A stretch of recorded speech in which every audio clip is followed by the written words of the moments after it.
Υπάρχουν ιστορίες που μοιάζουν να βρίσκονται στο μετέχμιο ανάμεσα στον μύθο και στην πραγματικότητα, θρύλοι που αρνούνται να σβήσουν όσο κι αν οι δεκαετίες περνούν.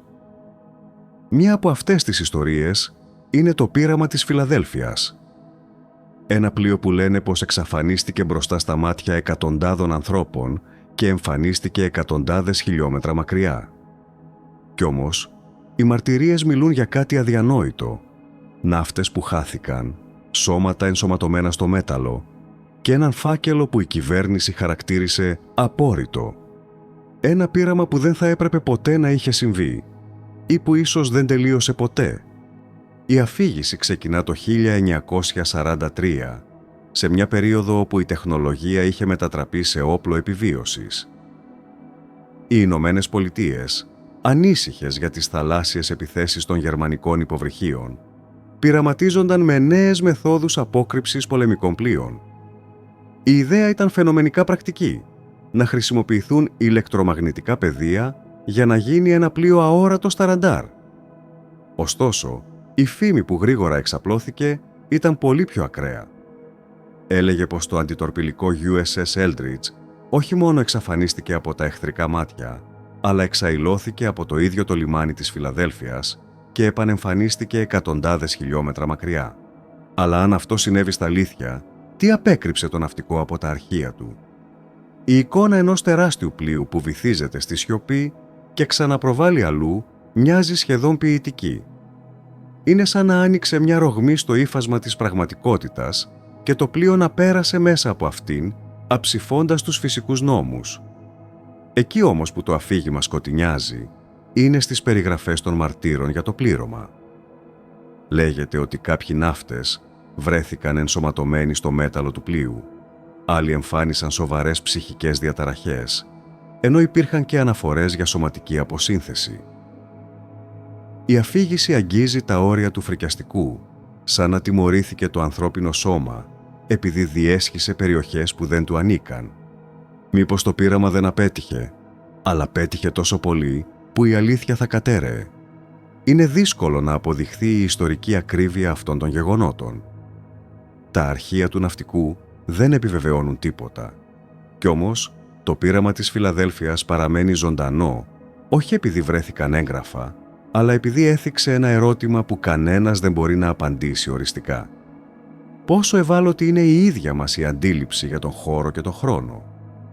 Αν πράγματι υπήρξε μια τεχνολογία που παραβίασε τους γνωστούς νόμους της φυσικής, τότε η πραγματικότητα δεν είναι τόσο σταθερή όσο πιστεύουμε. Κάποιοι ερευνητές συνδέουν το πείραμα με τις θεωρίες του Αϊνστάιν για το ενοποιημένο πεδίο. Η σκέψη ότι ο χώρος, ο χρόνος και η ενέργεια μπορούν να υφανθούν σε έναν κοινό ιστό μοιάζει να προσφέρει θεωρητική βάση. Ακόμη και αν δεν υπήρξε ποτέ τέτοιο πείραμα, η ίδια η ιδέα πως ο χρόνος δεν είναι γραμμικός, αλλά μπορεί να λυγίσει και να τεντωθεί, αρκεί για να κλονίσει τη βεβαιότητα ότι ζούμε σε έναν απόλυτα σταθερό κόσμο. Και αν οι ναύτες δεν μετακινήθηκαν μόνο στον χώρο αλλά και στον χρόνο, εδώ συναντάμε το σημείο όπου η επιστήμη συναντά τη φιλοσοφία. Η ερώτηση δεν είναι μόνο αν ένα πλοίο εξαφανίστηκε, αλλά αν η πραγματικότητα είναι κάτι πολύ πιο ρευστό από όσο η καθημερινή μας εμπειρία υπονοεί. Στο συλλογικό φαντασιακό, το πείραμα της Φιλαδέλφειας έγινε κάτι περισσότερο από μια τεχνική προσπάθεια. Έγινε ένα σύμβολο της ανθρώπινης αλαζονίας, αλλά και της ακόρεστης περιέργειας. Γιατί κάθε φορά που μιλάμε για αυτό, στην πραγματικότητα, μιλάμε για την ίδια μας την αγωνία, να ξεφύγουμε από τα όρια που μας επιβάλλει η φύση. Η πιθανότητα να μετακινηθούμε έξω από τον γνωστό χωροχρόνο φαντάζει σαν μια υπόσχεση απελευθέρωσης, αλλά και σαν μια απειλή. Τι θα συνέβαινε αν χανόμασταν σε μια πραγματικότητα που δεν θα μας αναγνώριζε? Η γοητεία αυτής της ιστορίας ενισχύθηκε από τους ανθρώπους που ισχυρίστηκαν ότι τη βίωσαν. Ένας από τους πιο γνωστούς μάρτυρες ήταν ο Κάρλος Αγέντε, ο οποίος έστειλε επιστολές στον ερευνητή William Moore, περιγράφοντας λεπτομέρειες του πειράματος. Αυτές οι επιστολές αποτέλεσαν τη μαγιά για δεκάδες βιβλία, ταινίες και ντοκιμαντέρ. Το περίεργο είναι πως ο Αγέντε δεν πρόσφερε ποτέ αποδείξεις, κι όμως οι περιγραφές του ήταν τόσο ζωντανές που γέννησαν ένα ολόκληρο κίνημα υποθέσεων. Αυτή η αντίφαση αποκαλύπτει κάτι βαθύτερο για την ανθρώπινη φύση. Δεν χρειαζόμαστε πάντα στοιχεία για να πιστέψουμε. Μερικές φορές, η ίδια η αφήγηση είναι αρκετή για να ενεργοποιήσει την αίσθηση ότι αγγίζουμε μια κρυφή αλήθεια. Και αυτό ίσως είναι το πιο ανησυχητικό, ότι το μυαλό μας μπορεί να δημιουργήσει πραγματικότητες απλώς και μόνο επειδή τις πιστεύει. Αν προσπαθήσουμε να δούμε πέρα από την ιστορική αβεβαιότητα, το πείραμα της Φιλαδέλφειας μοιάζει να φέρνει στην επιφάνεια το ερώτημα του Μάτριξ. Ζούμε σε έναν κόσμο που είναι απόλυτα αντικειμενικός, ή μήπως η πραγματικότητα είναι ένα πεδίο που διαμορφώνεται από την αντίληψη? Η ίδια η λέξη Μάτριξ παραπέμπει σε ένα πλέγμα, ένα δίκτυο, όπου όλα τα στοιχεία είναι αλληλένδετα.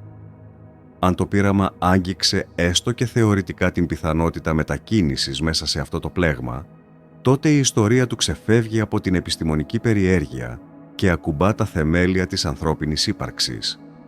Και αν το πείραμα δεν ήταν ένα γεγονός, αλλά ένα κάλεσμα να αμφισβητήσουμε την ίδια τη φύση της πραγματικότητας. Είναι σημαντικό να θυμόμαστε ότι η εποχή εκείνη ήταν γεμάτη φόβο και ελπίδα. Ο πόλεμος δεν ήταν μόνο στρατιωτική αναμέτρηση, αλλά και αγώνας τεχνολογικής υπεροχής. Η βόμβα, τα ραντάρ, οι υπολογιστές πρώτης γενιάς, όλα ήταν δείγματα μιας ανθρωπότητας που έσπροχνε συνεχώς τα όρια. Σε αυτό το πλαίσιο, η ιστορία ενός πλοίου που εξαφανίζεται δεν είναι παράλογη. Αντιθέτως, αντανακλά το πνεύμα της εποχής, όπου οτιδήποτε φάνταζε εφικτό αν υπηρετούσε την επιβίωση. Αλλά όσο ελκυστική είναι η ιδέα της υπέρβασης, άλλο τόσο σκοτεινή είναι η σκέψη των συνεπειών. Αν το ανθρώπινο σώμα δεν είναι φτιαγμένο να ταξιδεύει έξω από τον γνωστό χωροχρόνο, τότε κάθε τέτοιο εγχείρημα φέρει μαζί του τον κίνδυνο διάλυσης. Το αφήγημα των αυτών που χάθηκαν μέσα στο ίδιο τους το πλοίο μοιάζει με αλληγορία για την ανθρώπινη ύβρι. Η προσπάθεια να ξεπεράσουμε τα όρια μπορεί να οδηγήσει σε μια νέα θέαση του κόσμου, αλλά και σε μια άβυσσο απόγνωσης. Μήπως κάθε τεχνολογικό θαύμα κρύβει πίσω του έναν πειρασμό και μια τιμωρία? Η γοητεία αυτού του μύθου ενισχύεται από το γεγονός ότι παραμένει άλυτος. Όσο και αν προσπαθούμε να βρούμε αποδείξεις, πάντα μένει ένα πέπλο αμφιβολίας. Και ίσως αυτή είναι η πραγματική του δύναμη. Γιατί το πείραμα της Φιλαδέλφειας δεν είναι απλώς μια αναφορά στο παρελθόν. Είναι ένας καθρέφτης που μας καλεί να κοιτάξουμε τον τρόπο με τον οποίο αντιλαμβανόμαστε τον κόσμο. Αν η πραγματικότητα μπορεί να λυγίσει, τότε κάθε βεβαιότητα που κρατάμε μπορεί ανά πάσα στιγμή να αποδειχθεί ψευδαίσθηση. Ίσως το πραγματικό πείραμα να μην τελείωσε ποτέ. Ίσως κάθε φορά που η πραγματικότητα σου ραγίζει για ένα δευτερόλεπτο, να αγγίζεις κι εσύ την ίδια ρογμή. Το ερώτημα είναι, αν χαθείς, θα σε θυμάται η πραγματικότητα ή θα σε καταπιεί? Σε αυτήν την πρώτη προσέγγιση, το πείραμα της Φιλαδέλφειας δεν μας καλεί να το πιστέψουμε ή να το διαψεύσουμε. Μας καλεί να αναλογιστούμε το εύρος της ανθρώπινης φαντασίας, την τάση μας να δημιουργούμε αφηγήσεις που ενώνουν την τεχνολογία με το άγνωστο και την ανάγκη μας να βρούμε νόημα σε ένα σύμπαν που συχνά μοιάζει απρόσιτο. Το ερώτημα δεν είναι αν συνέβη, αλλά γιατί επιμένουμε να μιλάμε γι' αυτό μετά από τόσα χρόνια. Και η απάντηση ίσως βρίσκεται στον πυρήνα της ύπαρξής μας. Στην ακαταμάχητη επιθυμία να δούμε πέρα από την αυλαία της καθημερινότητας και να ανακαλύψουμε αν πίσω από την υφή του κόσμου κρύβεται ένα μάτριξ πραγματικοτήτων που δεν έχουμε ακόμη αγγίξει. Η ιστορία του πειράματος της Φιλαδέλφειας μοιάζει να ακροβατεί ανάμεσα στην επιστημονική φαντασία και στη φιλοσοφία. Όσο και αν προσπαθήσουμε να την απομυθοποιήσουμε, η δύναμή της βρίσκεται στην ίδια την ιδέα ότι η πραγματικότητα μπορεί να λυγίσει. Αυτό το στοιχείο την καθιστά διαχρονική, γιατί δεν περιορίζεται σε ένα ιστορικό γεγονός, αλλά αγγίζει τον ίδιο τον τρόπο που αντιλαμβανόμαστε τον κόσμο. Το ερώτημα που προκύπτει δεν είναι αν εξαφανίστηκε πράγματι το USS Eldridge, αλλά αν ζούμε σε μια πραγματικότητα τόσο σταθερή όσο νομίζουμε. Για να το κατανοήσουμε, αρκεί να δούμε πώς η ίδια η φυσική προσεγγίζει το ζήτημα του χρόνου και του χώρου. ο Αϊνστάιν απέδειξε ότι ο χρόνος δεν είναι απόλυτος αλλά σχετικός. Όσο πιο κοντά βρισκόμαστε σε ισχυρά βαρυτικά πεδία ή όσο πιο γρήγορα κινούμαστε, τόσο περισσότερο μεταβάλλεται η ροή του χρόνου. Αν ο χρόνος είναι ήδη εύκαμπτος μέσα στο πλαίσιο της θεωρίας της σχετικότητας, γιατί να μην φανταστούμε ότι μπορεί να καμπυλωθεί ακόμα περισσότερο από τεχνολογίες που δεν κατανοούμε πλήρως. Το πείραμα της Φιλαδέλφειας μπορεί να διαβαστεί ως αλληγορία για το ενδεχόμενο η ανθρωπότητα να έπαιξε με δυνάμεις που ξεπερνούν το μέτρο των γνώσεών της. Σε αυτό το σημείο γεννιέται η φιλοσοφική διάσταση. Αν πράγματι είναι δυνατόν να μετακινηθείς από ένα σημείο του χώρου σε άλλο παρακάμπτοντας τη γραμμική ροή του χρόνου, τότε η αντίληψη της ύπαρξης αλλάζει ριζικά. Δεν θα ζούμε σε έναν κόσμο όπου τα γεγονότα ακολουθούν αμετάβλητη σειρά, αλλά σε έναν ιστό, όπου οι εμπειρίες και οι πιθανότητες πλέκονται σαν νήματα σε έναν αόρατο καμβά. Το μάτριξ της πραγματικότητας δεν είναι απαραίτητα μια φυλακή όπως συχνά παρουσιάζεται στη λαϊκή κουλτούρα. Μπορεί να είναι ένα δίκτυο δυνατοτήτων, ένα πεδίο όπου η συνείδηση συναντά την ύλη και τις κατευθύνει. Η αφήγηση του πειράματος αγγίζει ένα ακόμη ευαίσθητο σημείο, τον φόβο της απώλειας ταυτότητας. Οι περιγραφές για ναύτες που βρέθηκαν παγιδευμένοι μέσα στο μέταλλο του πλοίου, όσο και αν μοιάζουν υπερβολικές, λειτουργούν σαν σύμβολα. Υπενθυμίζουν την ανησυχία μας ότι αν παραβιάσουμε τα όρια του γνωστού κόσμου, μπορεί να χάσουμε το σχήμα που μας καθιστά ανθρώπους. Ότι το σώμα, η μνήμη, η λογική ίσως να μην λειτουργούν εκτός της συχνότητας όπου είναι συντονισμένα. Σε αυτή την εκδοχή, το πείραμα της Φιλαδέλφειας δεν είναι ιστορία τεχνολογίας, αλλά μύθος για τα όρια της ανθρώπινης αντοχής. Αξίζει να παρατηρήσουμε πως το πείραμα έγινε ευρύτερα γνωστό σε μια εποχή που η ανθρωπότητα άρχισε να σκέφτεται σοβαρά την ιδέα άλλων διαστάσεων. Από τα μαθηματικά μέχρι τη φιλοσοφία, οι άνθρωποι αναρωτιούνταν αν ο τρισδιάστατος κόσμος είναι όλη η αλήθεια. Η ίδια η έννοια της τέταρτης διάστασης εμφανίστηκε στη λογοτεχνία και στη ζωγραφική, επηρεάζοντας το φαντασιακό. Έτσι, η ιστορία του πλοίου που εξαφανίζεται και εμφανίζεται αλλού εντάχθηκε σε ένα ευρύτερο ρεύμα που αμφισβητούσε την ακαμψία της πραγματικότητας. Δεν ήταν απλώς μια στρατιωτική φήμη, αλλά αντανάκλαση μιας παγκόσμιας ανησυχίας για το τι σημαίνει να ζει σε ένα σύμπαν που ίσως δεν είναι αυτό που φαίνεται. Αν απομακρυνθούμε από τον μύθο και στραφούμε στη φιλοσοφία του, βλέπουμε κάτι ακόμη πιο ενδιαφέρον. Η ιστορία αυτή μας υπενθυμίζει ότι η πραγματικότητα δεν βιώνεται μόνο μέσα από τα αισθητήρια όργανα, αλλά και μέσα από τις αφηγήσεις που δημιουργούμε. Το πείραμα της Φιλαδέλφειας επιβιώνει γιατί ενσαρκώνει την ιδέα ότι υπάρχει μια κρυφή δομή στον κόσμο, ένα όρατο σύστημα που καθορίζει τα όσα βλέπουμε και ζούμε. Ακόμα κι αν δεν υπήρξε ποτέ τέτοιο πείραμα, η ύπαρξή του στο συλλογικό φαντασιακό αποδεικνύει πόσο έντονα αναζητούμε μια πύλη που θα μας δείξει την αθέατη πλευρά της ύπαρξης. Η σύγχρονη επιστήμη μελετά φαινόμενα που μοιάζουν να συνομιλούν με αυτή την ανησυχία. Η κβαντική φυσική, για παράδειγμα, μας δείχνει πως τα σωματίδια μπορούν να βρίσκονται σε περισσότερες από μία καταστάσεις μέχρι να τα παρατηρήσουμε. Αυτή η ιδιότητα της υπέρθεσης παραπέμπει σε μια πραγματικότητα που δεν είναι σταθερή αλλά δυναμική, που διαμορφώνεται από την ίδια την πράξη της παρατήρησης.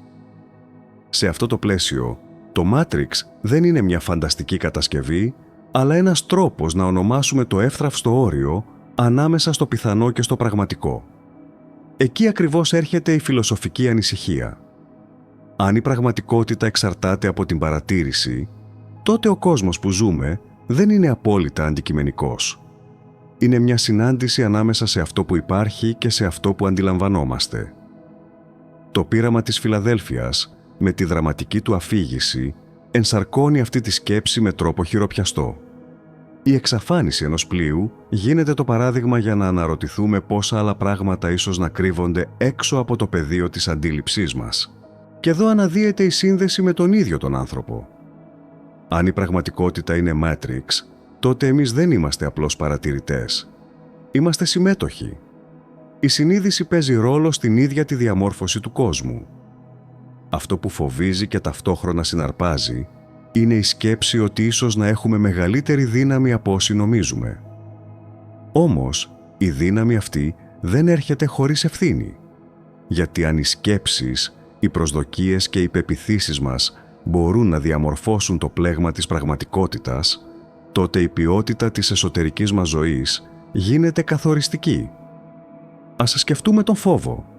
Όταν ένα άτομο ζει σε έναν σπιράλ φόβου, η αντίληψή του για τον κόσμο περιορίζεται.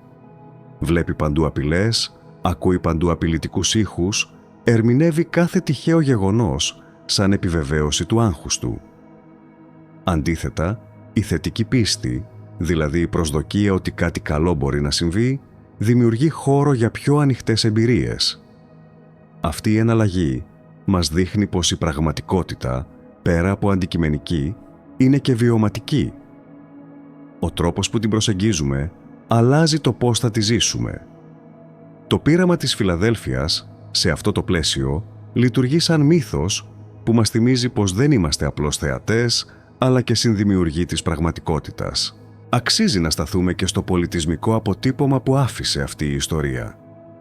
Στη λογοτεχνία επιστημονικής φαντασίας, στις ταινίες, στα κόμιξ, η εικόνα ενός πλοίου που εξαφανίζεται επανέρχεται ξανά και ξανά. Κάθε φορά παρουσιάζεται με μικρές παραλλαγές, αλλά πάντα κρύβει τον ίδιο υπενιγμό, ότι υπάρχουν πεδία του κόσμου που δεν έχουμε κατακτήσει. Ο μύθος τροφοδότησε ακόμη και θεωρίες συνωμοσίας, οι οποίες με τη σειρά τους ενίσχυσαν το ενδιαφέρον του κοινού. Κι όμως, πέρα από τις υπερβολές, το πιο σημαντικό είναι ότι η ιστορία δεν χάθηκε. Αντίθετα, έγινε ένας σύγχρονος μύθος που επιμένει να μας θυμίζει ότι η πραγματικότητα μπορεί να είναι πιο εύθραυστη από όσο φανταζόμαστε. Το ίδιο το Matrix, ως έννοια, δεν είναι παρά μια απόπειρα να ονομάσουμε το άγνωστο. Στην καθημερινότητά μας, βλέπουμε τον κόσμο μέσα από σχήματα που μας είναι οικεία. Όταν όμως εμφανιστεί μια ιστορία που αμφισβητεί αυτά τα σχήματα, αισθανόμαστε ότι αγγίζουμε κάτι που βρίσκεται πέρα από το αντιληπτό. Η αλήθεια είναι πως η πραγματικότητα δεν έχει ανάγκη να είναι γραμμική για να είναι πραγματική. Μπορεί να είναι πολύπλοκη, να λειτουργεί σε επίπεδα που το ανθρώπινο μυαλό μόλις αρχίζει να αντιλαμβάνεται. Το πείραμα της Φιλαδέλφειας γίνεται έτσι μια ιστορία κλειδί. Μας δείχνει ότι κάθε προσπάθεια να ορίσουμε τον κόσμο με απόλυτη βεβαιότητα ίσως είναι καταδικασμένη να παραμένει ατελής. Και ίσως εδώ να βρίσκεται η μεγαλύτερη συνεισφορά αυτού του μύθου. Δεν μας καλεί να πιστέψουμε ότι ένα πλοίο εξαφανίστηκε πραγματικά. Μας καλεί να δεχτούμε ότι η πραγματικότητα είναι πιο μυστηριώδης από όσο θέλουμε να παραδεχτούμε. Και αυτή η παραδοχή, αντί να μας αποδυναμώνει, μπορεί να μας ανοίξει δρόμους. Μπορεί να μας βοηθήσει να ζήσουμε με περισσότερη ταπεινότητα απέναντι στο άγνωστο και με περισσότερη περιέργεια απέναντι στις δυνατότητες που δεν έχουμε ακόμη αγγίξει. Το πείραμα της Φιλαδέλφειας έχει περάσει πλέον στη σφαίρα των σύγχρονων μύθων. Μπορεί να ξεκίνησε σαν μια φήμη για στρατιωτική τεχνολογία, αλλά σήμερα λειτουργεί ως καθρέφτης που αντανακλά την πιο βαθιά μας αγωνία. Να κατανοήσουμε τι είναι πραγματικότητα και ποια είναι τα όρια της. Όσο περισσότερο αναπαράγεται η ιστορία, τόσο λιγότερο ενδιαφέρει αν συνέβη πράγματι.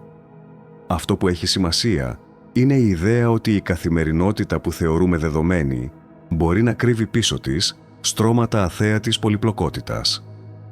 Η εικόνα ενός πλοίου που εξαφανίζεται από το λιμάνι και εμφανίζεται αλλού είναι μια ισχυρή μεταφορά. Μας κάνει να αναρωτηθούμε πόσα από τα φαινόμενα που ζούμε είναι προϊόντα αντίληψης και πόσα αντικειμενικής πραγματικότητας. Η γραμμή που τα χωρίζει δεν είναι πάντα καθαρή. Όπως το φως μπορεί να λειτουργεί άλλοτε ως κύμα και άλλοτε ως σωματίδιο, έτσι και η εμπειρία μας από τον κόσμο μπορεί να είναι διπλής φύσης. Το πείραμα της Φιλαδέλφειας, αληθινό ή όχι, αναδεικνύει αυτήν την αμφισημία. Δεν μας μιλά μόνο για φυσικά φαινόμενα, αλλά και για την εύθραυστη ισορροπία ανάμεσα στη γνώση και στην άγνοια. Στο βάθος αυτού του μύθου, βρίσκεται η αίσθηση ότι ο κόσμος ίσως είναι Matrix. Όχι με την έννοια μιας τεχνητής προσομοίωσης όπως σε μια ταινία επιστημονικής φαντασίας, αλλά σαν ένα πλέγμα όπου η συνείδηση, η ύλη και ο χρόνος αλληλοεπηρεάζονται. Αν δεχτούμε ότι η πραγματικότητα δεν είναι μια παγωμένη εικόνα, αλλά μια δυναμική διαδικασία, τότε τα όρια ανάμεσα στο πραγματικό και στο φανταστικό αρχίζουν να θολώνουν. Σε αυτό το πλαίσιο, το πείραμα της Φιλαδέλφειας μπορεί να ειδωθεί ως ένας θρύλος που προεικονίζει την εποχή μας, όπου η εικονική πραγματικότητα, η τεχνητή νοημοσύνη και οι κβαντικές θεωρίες αλλάζουν ριζικά τον τρόπο που κατανοούμε τον κόσμο. Όσο κι αν η επιστήμη προσπαθεί να δώσει σαφείς απαντήσεις, πάντα θα υπάρχει ένα περιθώριο αβεβαιότητας. Και αυτό το περιθώριο είναι που κρατά ζωντανή την ανθρώπινη περιέργεια. Στην πραγματικότητα, δεν είναι η εξαφάνιση του USS Eldridge που μας συναρπάζει. Είναι η υπόνοια ότι το σύμπαν ίσως κρύβει πόρτες που μπορούν να ανοίξουν ξαφνικά, ανατρέποντας κάθε λογική βεβαιότητα. Η πιθανότητα να υπάρξει μια χαραμάδα στον χώρο και στον χρόνο μας γοητεύει γιατί αγγίζει την πιο βαθιά μας ανάγκη, να δούμε πέρα από τα όρια της καθημερινής εμπειρίας.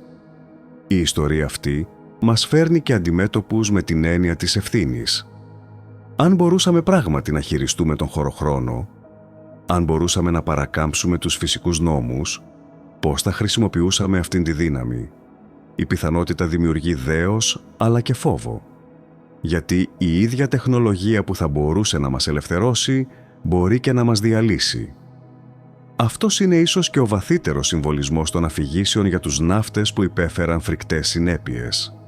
Δεν πρόκειται μόνο για ιστορίες φρίκης, αλλά για αλληγορίες της ανθρώπινης ύβρης. Μας θυμίζουν πως η αναζήτηση της γνώσης, αν δεν συνοδεύεται από σοφία, μπορεί να μετατραπεί σε παγίδα. Η φιλοσοφική διάσταση γίνεται ακόμη πιο καθαρή όταν αναρωτηθούμε ποιον ρόλο παίζει η συνείδηση μέσα σε αυτό το Matrix. Αν η πραγματικότητα δεν είναι απόλυτη αλλά ρευστή, τότε η παρουσία μας δεν είναι απλώς παθητική. Κάθε σκέψη, κάθε πρόθεση, κάθε συναίσθημα γίνεται σαν νήμα που συνδιαμορφώνει το πλέγμα της ύπαρξης. Ο φόβος περιορίζει το Matrix, δημιουργεί στενούς διαδρόμους όπου βλέπουμε μόνο απειλές. Η εμπιστοσύνη και η ελπίδα το διευρύνουν, ανοίγοντας νέους δρόμους εμπειρίας. Η ίδια η αφήγηση του πειράματος της Φιλαδέλφειας μπορεί να λειτουργήσει σαν καθρέφτης. Μας καλεί να δούμε πώς η εσωτερική μας στάση αλλάζει την εξωτερική πραγματικότητα που ζούμε. Δεν είναι τυχαίο ότι η ιστορία αυτή άνθησε ιδιαίτερα σε περιόδους κοινωνικής αβεβαιότητας. Όταν η ανθρωπότητα νιώθει ότι η πραγματικότητα κλονίζεται, οι μύθοι που μιλούν για ρήγματα στο χωροχρόνο βρίσκουν πρόσφορο έδαφος.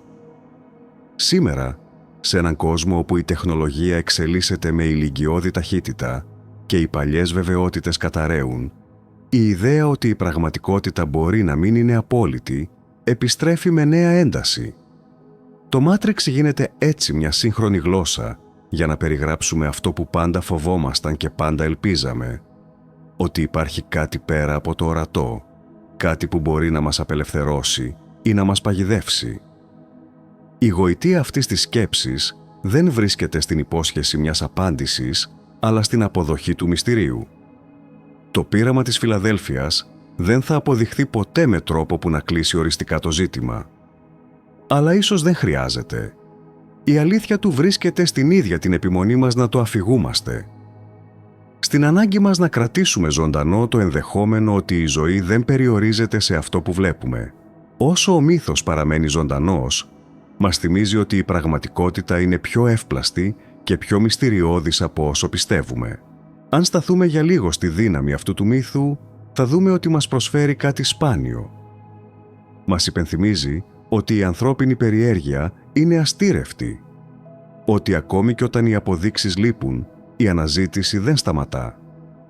Το Matrix της πραγματικότητας μπορεί να παραμένει ενιγματικό, αλλά η ίδια η αναζήτηση είναι που δίνει νόημα στην ύπαρξη. Κάθε φορά που αναρωτιόμαστε τι είναι αληθινό και τι όχι, ανοίγουμε ένα παράθυρο σε έναν κόσμο όπου η γνώση και το μυστήριο συνυπάρχουν. Το πείραμα της Φιλαδέλφειας, λοιπόν, δεν είναι απλώς μια ιστορία για ένα πλοίο που χάθηκε και βρέθηκε. Είναι μια αφήγηση για την ανθρώπινη ανάγκη να ξεπεράσει τα όρια, για τον φόβο της διάλυσης και την ελπίδα της απελευθέρωσης. Είναι ένας μύθος που, ανεξάρτητα από την ιστορική του ακρίβεια, κατορθώνει να μας φέρει πιο κοντά στην αλήθεια πως ο κόσμος μας είναι πολύ πιο ρευστός και πολυδιάστατος από όσο μας δείχνει η καθημερινότητα. Και ίσως αυτό να είναι το πραγματικό του μήνυμα. Ότι πίσω από το προφανές υπάρχει πάντα κάτι περισσότερο, ένα αθέατο Μάτριξ που περιμένει να το ανακαλύψουμε.